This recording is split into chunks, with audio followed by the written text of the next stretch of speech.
Hello and welcome to Why We Endure, the show where ordinary people do extraordinary things, and I ask them the question that really matters, which is why the hell are you doing that?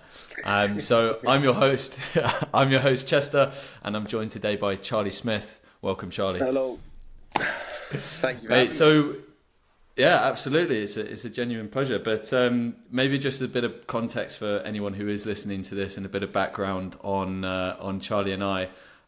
We know each other very well. Family friends, grew up in almost not quite the same house, but grew up very close to each other. Our dads were best mates, mum and both mums are best mates, and then that sort of followed suit for us three children on the Allen household, and then the same on the Smiths as well. But then also we are both also co-founders of the Hunchman charity. But yeah, Charlie, maybe just for across the UK.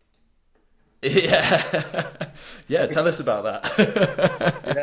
Well, that's where it all began.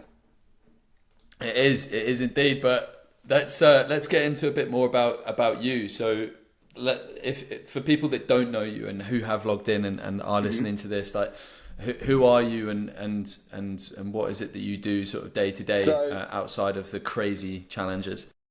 As Chester introduced me, I'm Charlie. I'm a personal trainer, have done it for 9 years now, and sort of got into the endurance space maybe like 3 years ago, kind of through Chester, to be honest with you. Well, Chester was my lead. He was the one in charge, and I used to follow. But yeah, basically just done fitness. Fitness has always been my thing. I've loved it. I've gone through bodybuilding stuff to CrossFit to functional fitness, and then, as I said, about 3 years ago, sort of fell into endurance running. Definitely not any other form of endurance. Hate cycling and swimming. And yeah, I haven't looked back since. Now I think I spend my whole life running. Yeah, I think if anyone follows your socials, it does seem to it just looks like from the outside that you just are consistently pounding the pavement. But it will catch up with me at some point. It will catch up with me at some point. I'm nearly 33 this year, so 33 never looks so good, buddy. As long as you think so. With that amount of running and then also your job as well. So you're personal trainer by week. Personal trainer, yeah. What would a typical day look like for you? Privately, I've very luckily got some very good clients when I first started doing it, and it sort of grew from there. So I've always done it privately, so I don't work out of a gym, so I control my own hours, which is great. All my clients are sort of relatively local. Obviously, since I started running, I've started doing lots of running with clients as well. Often run to my client's house because just go nice and slow, get some more Ks in, and it's an easy way to travel around London, to be honest with you. So yeah, it kind of all... Hang on. How is that received by your clients when you just rock up completely dripping in sweat already exhausted, and then you're like, right, let's go? I go nice and slow. It's a nice easy run. This is exactly what you need. Even for me, if I'm doing an easy run, I'm sweating buckets. Yeah, see, I don't at all. I can rock up, and you wouldn't even know I've been for a run. That's just fitness levels, isn't it? It's embarrassing. So it's sort of all intertwined, and therefore it, as I said, run with clients, run to clients. So before I've even started doing any of my own training, I've racked up a fair bit of running. So it makes it a little bit more manageable. Yeah, my job sort of allows me to do it. Again, if I had a 9-to-5 office job, I would not be able to do what I do. I think I would.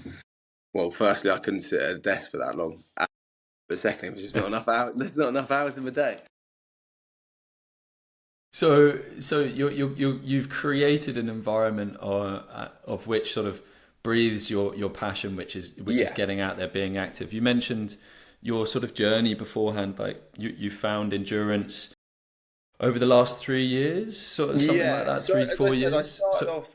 I started going to the gym when I was 17 and loved it. My sort of own sort of therapy without me really realising it was, which sounds quite weird. It wasn't like I was sitting there going like, oh, this is like a therapy session. It just sort of became so intertwined into my daily thing. It was like the thing I had to do every day. It's like journaling to some degree. Like it's something that makes someone feel better. That's exactly the same with going to the gym.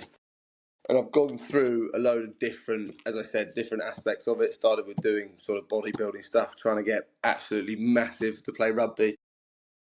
Then went into then stopped playing rugby, did my ACL, and then got into doing sort of CrossFit style stuff, which again I really enjoy because it brought that competitive side to exercise back rather than you just going in and sort of going through the motions and just trying to get stronger. Because once you've done that for a long period of time, it takes a long time to get any stronger than you already are.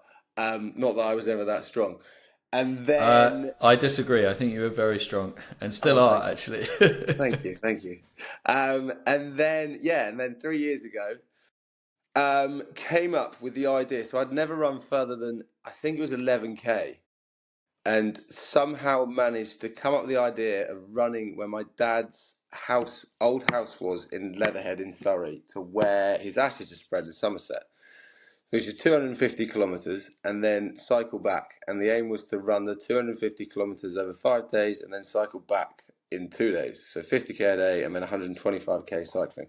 As I said, never run further than 11k, hadn't run for God knows how long. Roped my brother into it, and then we were like, neither of us have a clue what we're doing. Chester knows what he's doing. So we then roped Chester in. I say roped Chester in. Chester was absolutely loving it. But yeah, it sort of started from there. And again, the reason I started running is because I didn't like running, which sounds again pretty stupid. But going to the gym, obviously being a personal trainer, I'm training people who not necessarily hate exercising, but struggle to exercise. Don't have the discipline, don't have the motivation, don't know what they're doing. But for me, going to the gym was like cleaning my teeth in the morning. It was like if I didn't do it, it felt weird. Which hopefully not cleaning your teeth in the morning feel pretty weird. But I hated running. I remember during lockdown, I tried to do so in lockdown I started posting like online workouts, and I'd do like almost like beat the PT, and these were all sort of CrossFit body weight workouts. And I used to win pretty much every time. So you have a load of people take me on, and I'd win in it, and I was like, I was obviously felt quite fit. And everyone started doing this counts to 5k.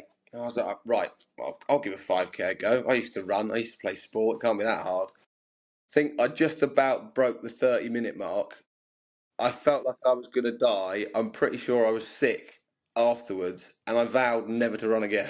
I was like, that is too embarrassing. I cannot be thought of as this fit, active bloke, but then just not be able to run, essentially. Well, not the sub 30 minutes, 5k slow, but you know what I mean. I'm I competitive. got you. So then didn't run for like 3 years, and then, as I said, being a PT, clients didn't like exercising. I was like, let me make myself more relatable. I'll start running. And my brain for starting running was commit to running 250 kilometres rather than just doing a normal, maybe half marathon or something. Or just a park run, you know? Keep it Yeah, small. you got to throw yourself in the deep end, and hopefully you survive. Yeah, yeah. Hopefully, I think is the key word Yeah, there. But well, I so, survived as well. yeah, and if not, maybe try with some armbands first, because we Yeah, don't want anyone drowning. But yeah, no, swimming's not my so, thing either. nah, you look like a fish out of water in the pool. Yeah, no, So the I want running. to go back.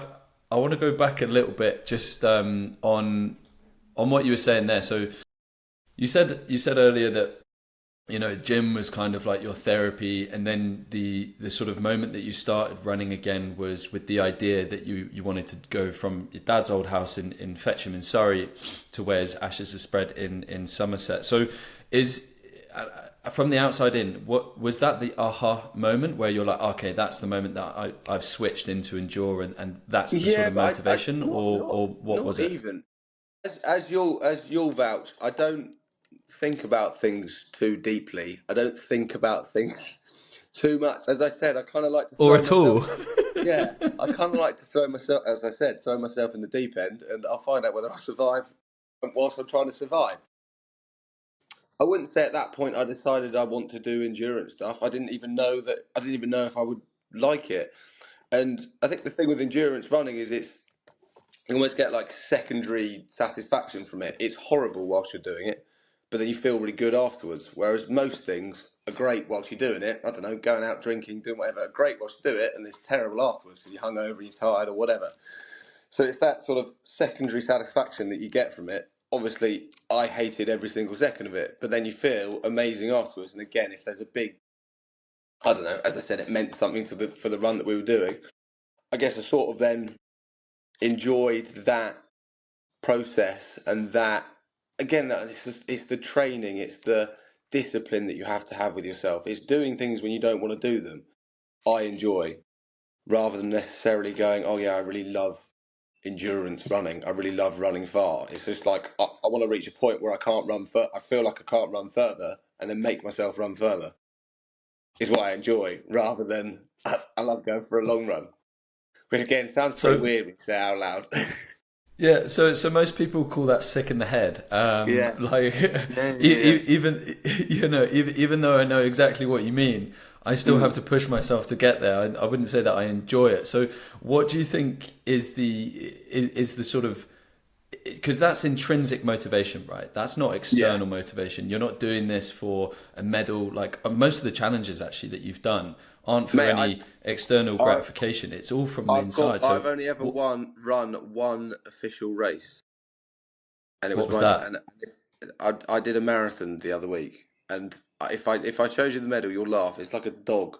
It was the weirdest thing, the weirdest thing. I've never done any official anything apart from that. It's just I would go and get it, but it's not here. Um, but that's the only time I've ever done it for. Well, I mean, again, I was running with a friend. I just don't need a medal. I don't need anything like that. It's not what I'm doing it. I'm not doing it for anything like that. I guess, as you said, it's an intrinsic thing rather than you need anything external. But I think that's fascinating because and it doesn't matter which way you're motivated, Yeah. right? If you are externally motivated, then that's great. Like you want to have that medal, have that pint, and everyone around you at the end, which feels great. Don't get me And wrong, I most do people enjoy that bit. I just don't really care about a medal. no, but most people are sort of somewhere sat in the middle, right? They love Yeah. that external validation and the intrinsic, but the fact is that if we look at your history, and I would say specifically with the 4 marathons in 24 hours, Yeah. I would say that's probably a standout challenge for Yeah. me, that you did, which we'll get into a little bit more about. But that specifically is just like no one is asking you to do that, and No. you don't That's need no to race. That's prove. no nothing. There's no race. No one's asking you to prove anything. There's literally nothing. So it's all coming internally. And I think everyone probably listening to this and everyone that knows you wants to know what that is. But I don't think, by the sounds of it, you know what that is. I don't, Is as that I said, right? I just like, I don't know. I like just pushing my limits. I kind of want to reach a point of failing rather Hmm. than like you're searching for whatever what's the max that you can do. I kind of want to find that point. I don't, and again, you just then keep doing stupider, further, faster, whatever it is things because you're like, okay, right, maybe I'll fail. Which again sounds weird, but I almost like want to fail because I'll go, okay, right, that was my limit, and that sort of Would you pushes you say? and drives you to keep doing more.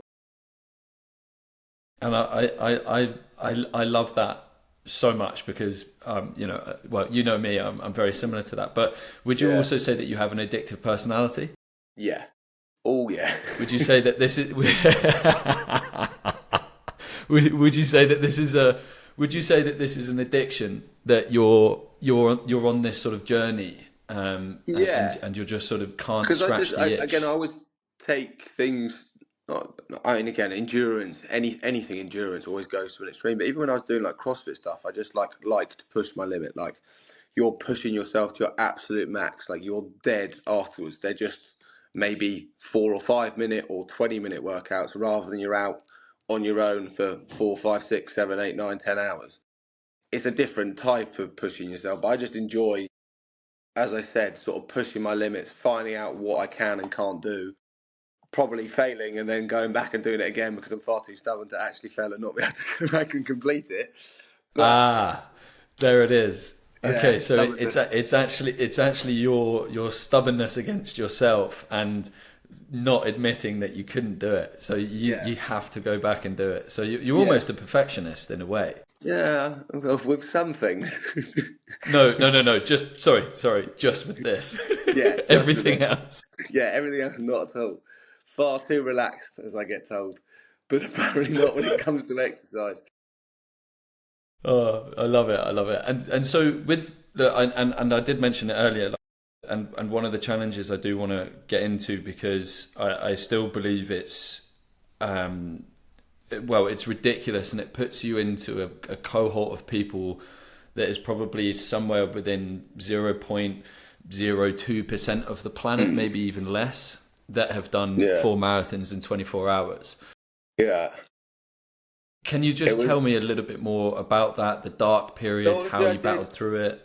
I did obviously did the run from Surrey to Somerset and back. I was basically before. Well, I started running. Training for this, running was going great. I was getting PBs every time I'd turn up and run. I was running the furthest I'd ever run. And shock horror, I got injured. Bug in my hip. I couldn't weight bear. Well, firstly, I got told by a doctor categorically, do not do this run across the country because your hip will crumble and your femur will fall out of its socket. I was like, that doesn't sound great. And they're like, you can't weight But I'm bear going for to do it six. anyway. You can't weight bear for 6 to 8 months. I was like, well, slight issue. In two, I'm running across the country. 2 months or 2 weeks? 2 months.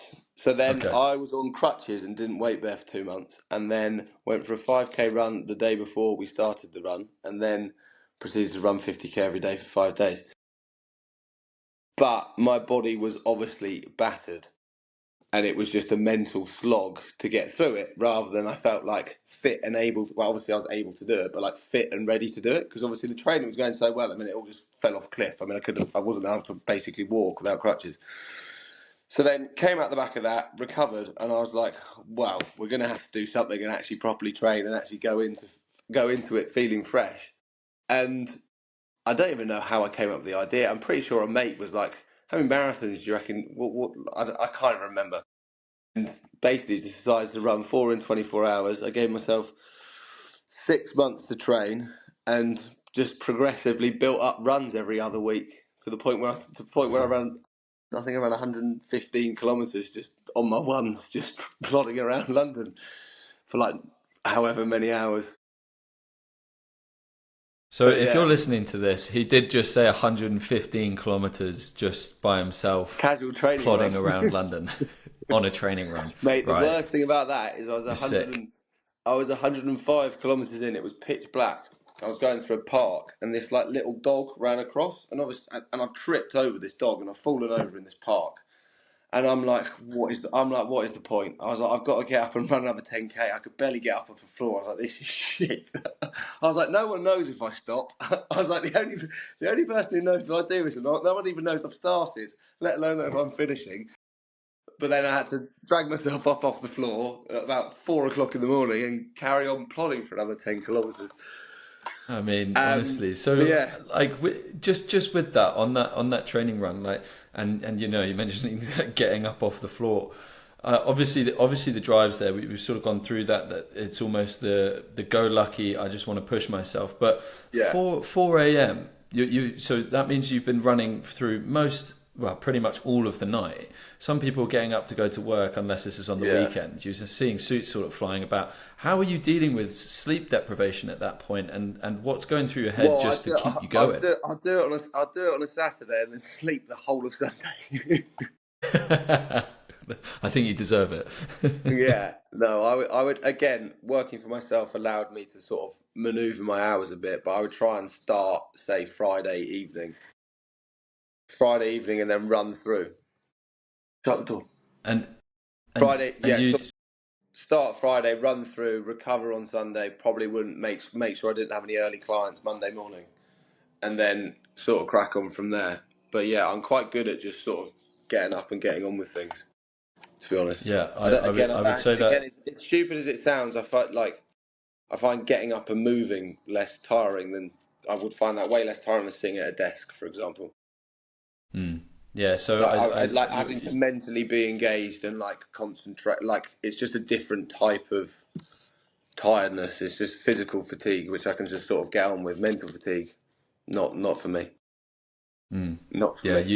using that top 3 inches it can prove difficult and time consuming and also energy consuming. Yeah, yeah. Yeah, No, I'm with exactly, you. mate. I'm with you. I'm with you on that one, buddy. Yeah, you don't want to think too much. Like you'll be knackered. I think you've just also highlighted maybe a couple superpowers there, where you if I think back throughout the time that I've known you from my whole life, you and your brothers actually have always been unbelievable sleepers.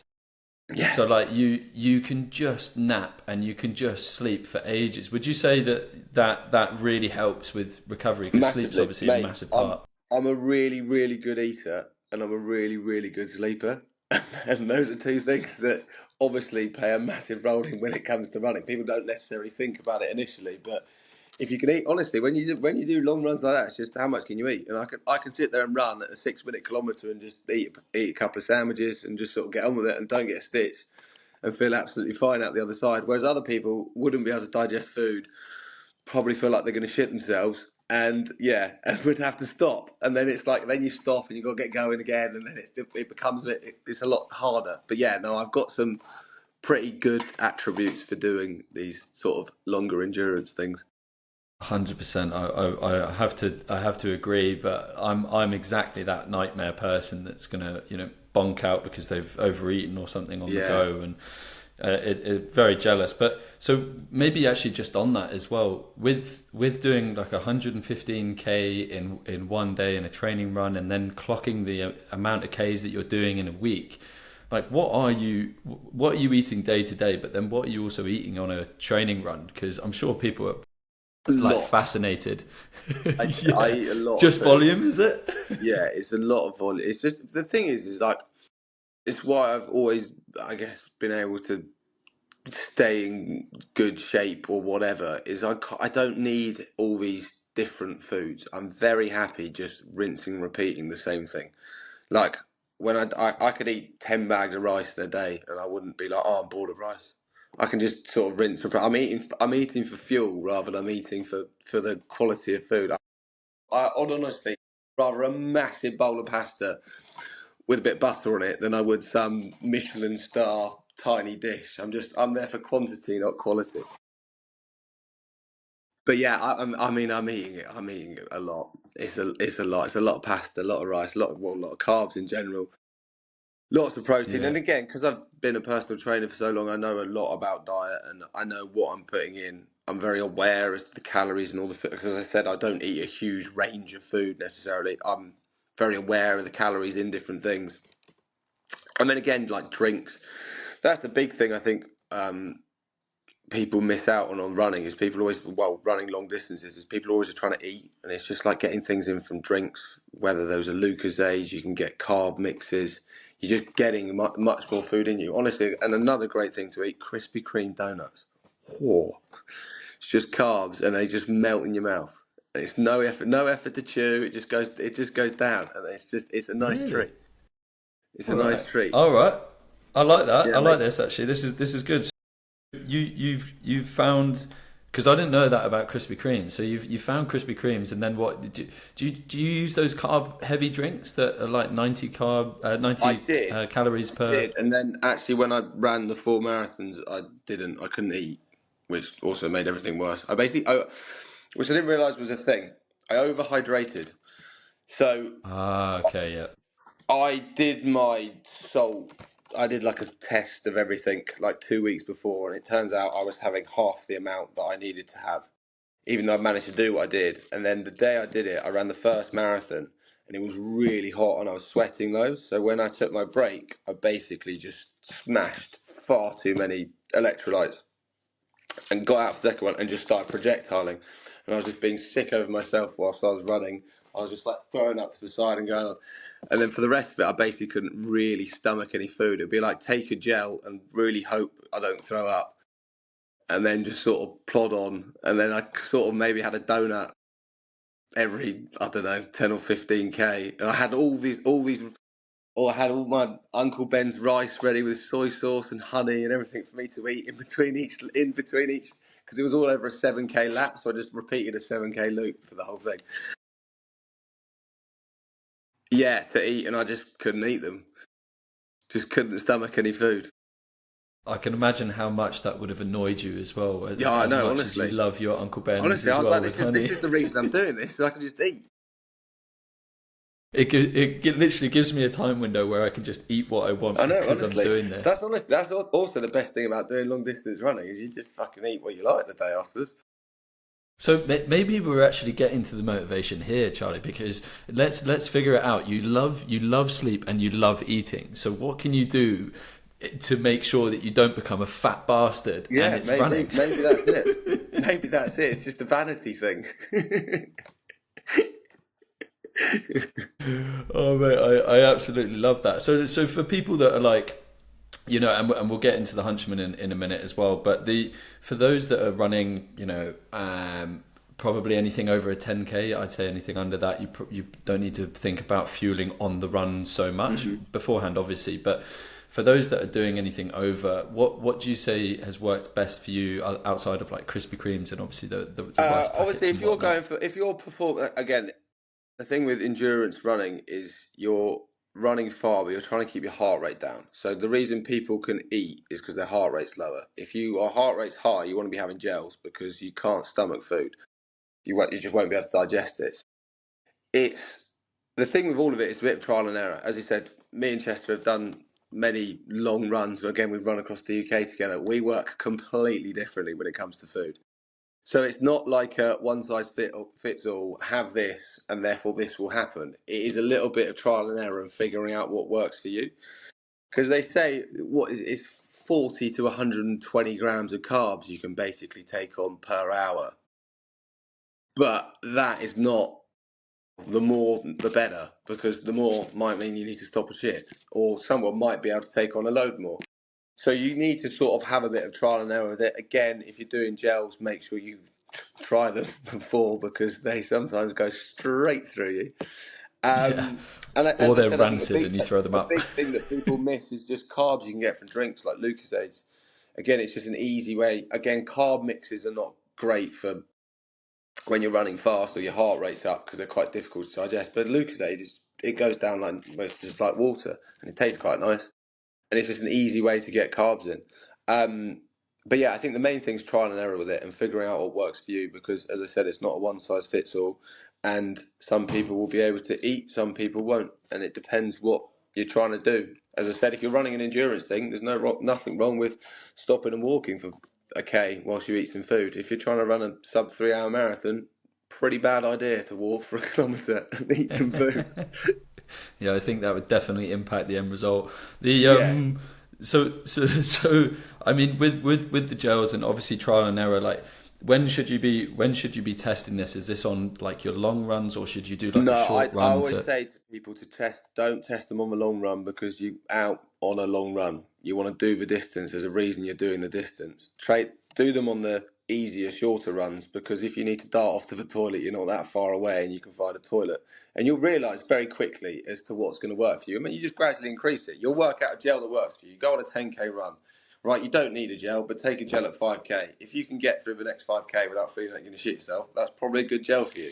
Then go out, then go out on 15K and see if you can get two in you, and then go out on 20K and see if you can get, and you can progressively get more and more. And if you think, okay, right now I feel sick, don't then go anymore, and just sort of figure it out from there. But don't ever do it on like a test run or a long run because I've done that before and it doesn't end well. Doesn't there you end well. go. Or you need to plan a route that's got multiple toilets on route Yeah, that are available yeah, publicly. You can't be yeah. running into a restaurant. Not bushes. Yeah, Not not bushes. bushes. Well, unless you're in the New Forest, but yeah.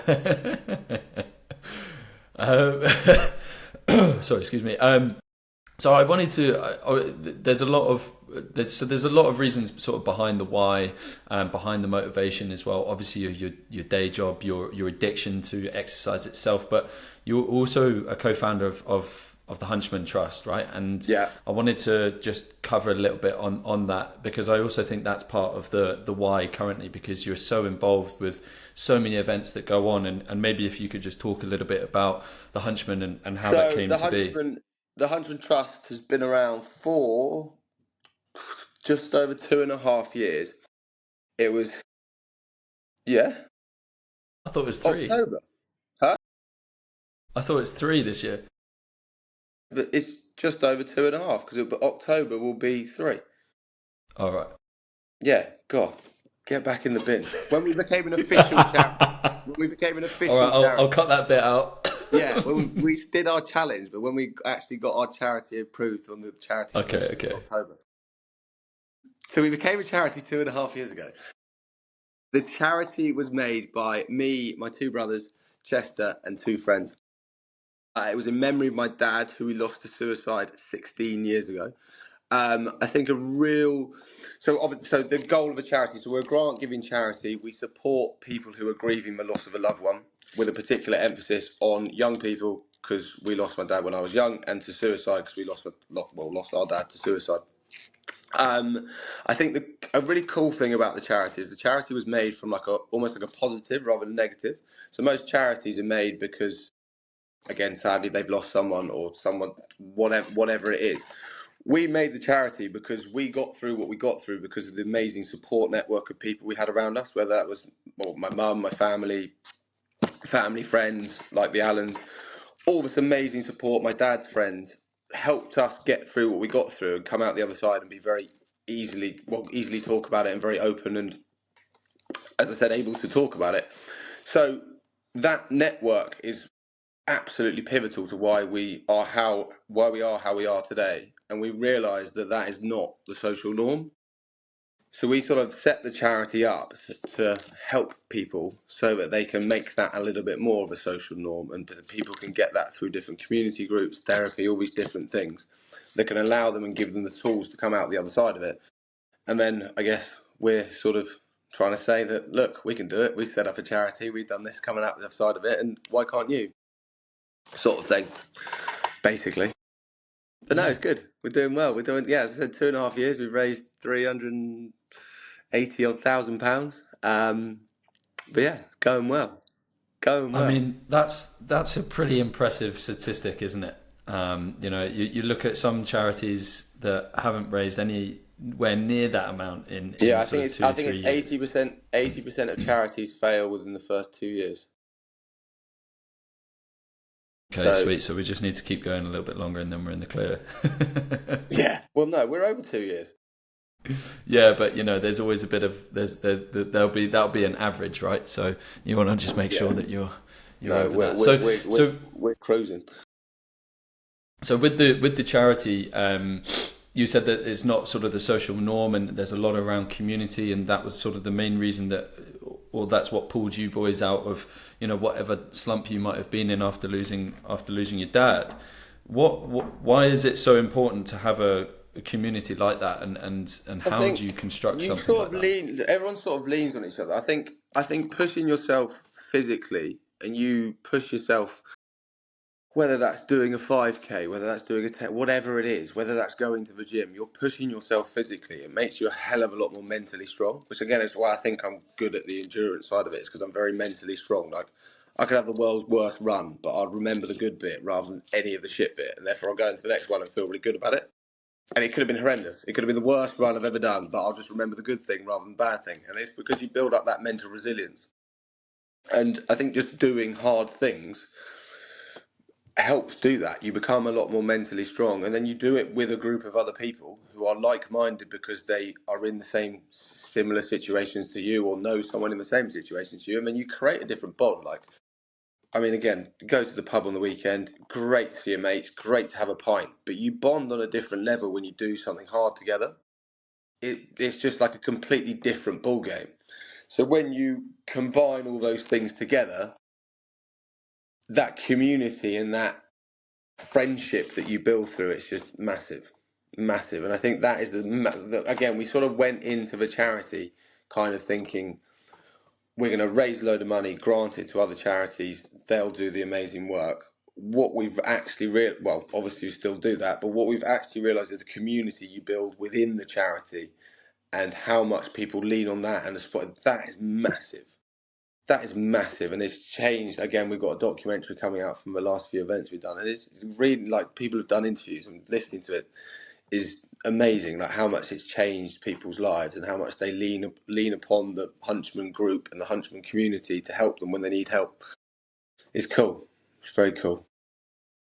It's amazing. It is amazing work, and like the story itself is is incredible as well. And I think it's there needs to be a huge amount of kudos to you and the boys for And going through what you have done. You're a trustee as well, Chester. Don't put yourself down. I'm more focusing on you boys, just because obviously the hardship was directly impacted. It came from, your experience, and I see, how old were you when Hunch died? 17. You were 17. 17. Yeah. So 17 years old, you're going through some of your most formative years, really. You're coming out the end of it. You're about to become a young man.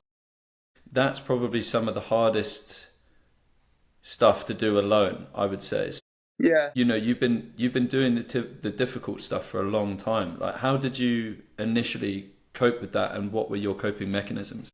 I don't know. You go again. One of my big coping mechanisms was exercise. I don't think I necessarily realised it at the time, but it was my sort of release. It was my time to myself. It was my way of letting everything out. But I mean, initially you're going through fight or flight. You're just trying to survive. You're not thinking anything. You can't. Nothing's affect. Like you're just waking up. You're going through an array of different emotions. I think Ben always used to say they do the 5 stages of grief, and everyone thinks it's like a stage 1, stage 2, stage 3. It's just all over the place. And once you sort of accept that, I think the biggest thing is like you've got to control the controllables. I think that's the biggest thing that I always try to tell people is you can't sit there and be like, I can't get annoyed that you feel like this. You can't get annoyed. It's your emotion. Like, don't get annoyed that you're angry. Don't get annoyed that you're sad. Ride the wave and you can come out the other side. Like, it's obviously hard. It's obviously horrible. But again, makes you a stronger person. Everyone, what doesn't kill you makes you stronger. And yeah. I think I love that, and I think that's transpired directly into how you cope with the hard times and your challenges as well. Would that be Yeah. wong of me to I say? mean, again, yeah. I mean, you can't compare. Again, I kind of go into most things, which I think annoys my girlfriend more than anything, because I kind of go like life's not that bad. Like, you might have that might be really annoying that you've missed your train, but like you'll be fine. Do you know what I mean? And again, that's probably quite annoying to a lot of people because when you've gone through something so bad, it's like everything else isn't that bad. And I think another thing is like, again, me losing my dad, that is going to be a pivotal thing within my life. And I either have 2 options. You either turn it into a positive and try and be positive about it, try and talk openly about it, try and help other people that are going through it, or you can sit there and moan about it and feel really sorry for yourself. And I mean, again, some people you just wouldn't be able to be like, you kind of create a negative vibe around it. And again, comes through time. That is not something that happens immediately. But you will eventually reach that sliding door moment where you go, what am I going to do? Because it happened 2, 3, 4, 5, 6 years ago. I'm still grieving. I'm still never going to not grieve. I'm never going to not miss my dad. But I need to make this. This can't be life. I can't sit here now, and feel sorry for myself every day. You've got to somehow, through whatever form that is. Again, ours is probably ours is running a charity. Mine is doing all these long distance runs. Whatever form that is, you need to find out what that is, because otherwise you end up just feeling sorry for yourself forever, and that's not what anyone likes. That's no fun life for anyone. I think that's extremely inspiring. Like the sort of path of almost self-discovery and motivation to deal with that level of grief. Like, no one can level with you unless they've been there. But that's the thing, and you go, and again, when we do all these Hunchman challenges, is you realise how many people are grieving through. Again, it's different things, but people are grieving through similar things as well. And it's not like again, I always say that if the worst thing that happened to you is, I don't know, say me, so my dad's died. If the worst thing that's ever happened to you is you stubbed your toe, you can't knock someone for being really upset that they stubbed their toe, because that's the worst thing that's ever happened to them. And that's why, as terrible as it is, when something so bad happens, everything else is kind of like, you just get on with it. Whereas if the worst thing that happened is that, then that's the worst thing that's happened. And it's kind of just your keep attitude. pushing your ceiling. Yeah, it's your attitude towards things. I think it's how you approach things. As I said, like I could have the world's worst run, but I'll remember that one positive bit where I felt fine when I go into the next run. And that's just the mentality that I've sort of created around a lot of things. I just like to spin everything into a positive. I don't like to sit there and go, oh, let's remember the bad things. I'm like, just remember the good things. Why do you want to go on about bad things? Bad things aren't that fun. Good things are way more fun. There we go. The officer of fun. I love it. I love it. Exactly, Well, mate. look, I want to talk a little bit more, and I appreciate all of that, and I hope that was inspiring to those that are listening to this. And I do want to talk a little bit more about what's coming up for you, and also things that are beyond the finish line, even though the finish line comes and then there seems to be another one immediately after. But what is it? I'm sure people will be interested to hear. What are you training for next? Well, I did an unofficial sub 3 hour marathon a couple of weeks ago. What does I that did mean? What, it wasn't timed, or? well, no, it wasn't an official marathon. Well, I wasn't. It's as official as an unofficial marathon can be. So obviously, Right. you need to do an official race to get an official sub 3 hour I marathon. see. I did the London Marathon route, so I ran the route backwards the night before. So we started at 1 a.m. and finished at 4 a.m. running from the finish line to the start line. So it's as official as an unofficial marathon can be. So that was a couple of weeks ago. That was good fun, I think. No, it wasn't. I Don't quite lie. enjoyed it. I actually quite enjoyed it. Apart from wetting myself at the end, I quite enjoyed it. What's next? So there's a couple of people who've done Hunchman events for us over the past few years.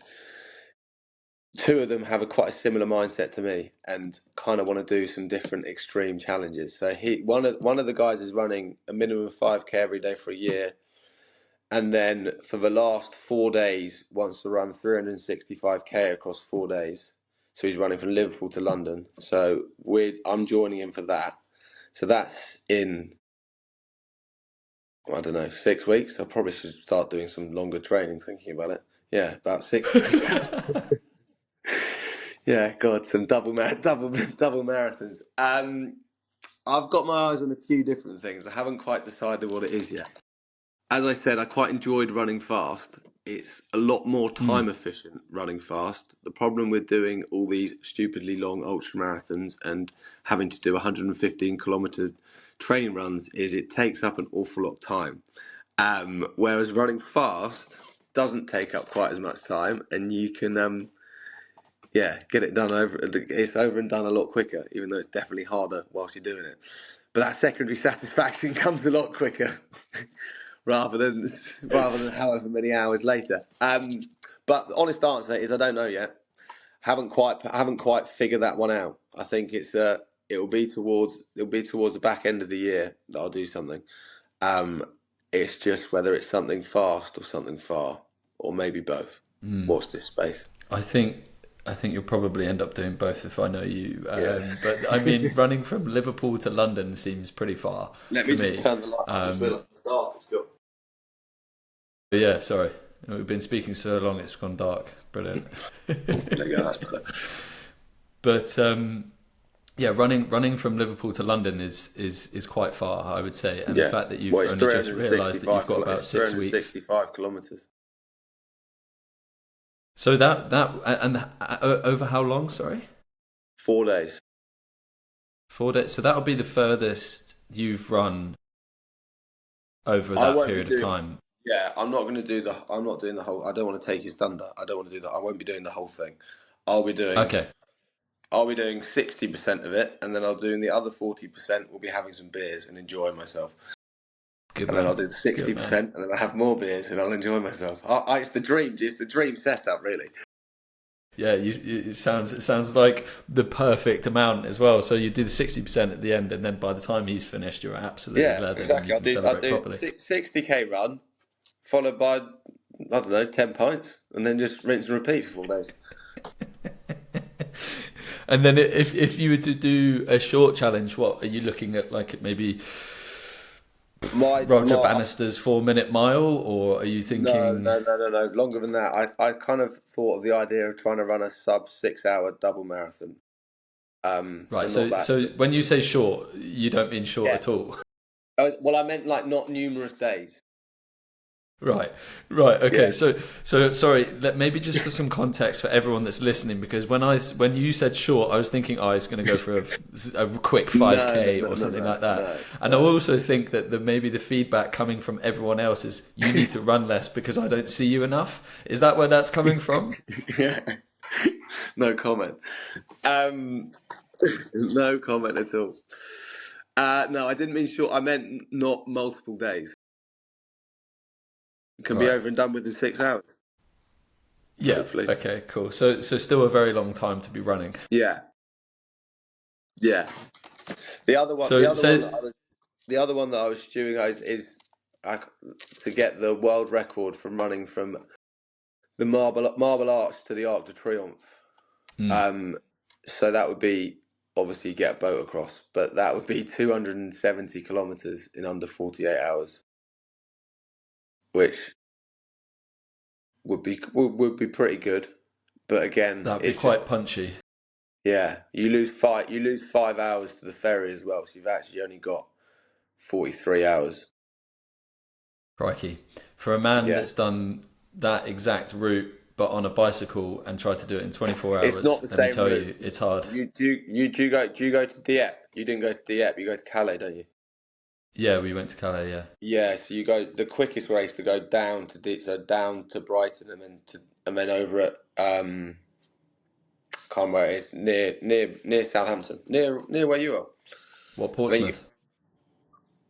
is it Portsmouth? I don't know where it is. It's I somewhere think down it's there, and then you go Portsmouth, over to yeah. Dieppe, and then you can go straight in. So it's nowhere near as far as the one to Calais, and it's a lot Right, flatter. okay. I mean, it's still not flat at all, but it's flatter than No, your route. no, that was an awful, awful 24 hours. Yeah, But okay, I've so also got so so 48 you, rather than 24.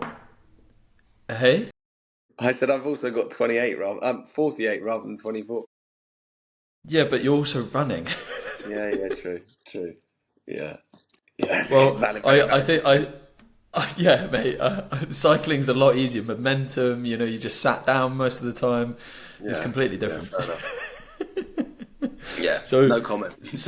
so that's so that sounds quite interesting. So you've got a couple irons in the fire, but nothing yet really. So, but you also said the unofficial sub 3 hour marathon. So, is there an official day booked for that, or No, what's well, the I want next? to do again. It kind of depends on what I decide to do next. If I decide to do this run to Paris, I can't also try and run another sub 3 hour marathon because that is why I got injured at the start. So I need to kind of, which again is why I'm being a bit indecisive, is work out what I want to actually commit to because as you can probably see, I've got quite an addictive personality, and that means I'm really committing to something. So it's not just a light-hearted decision; it ends up sort of occupying your life a lot.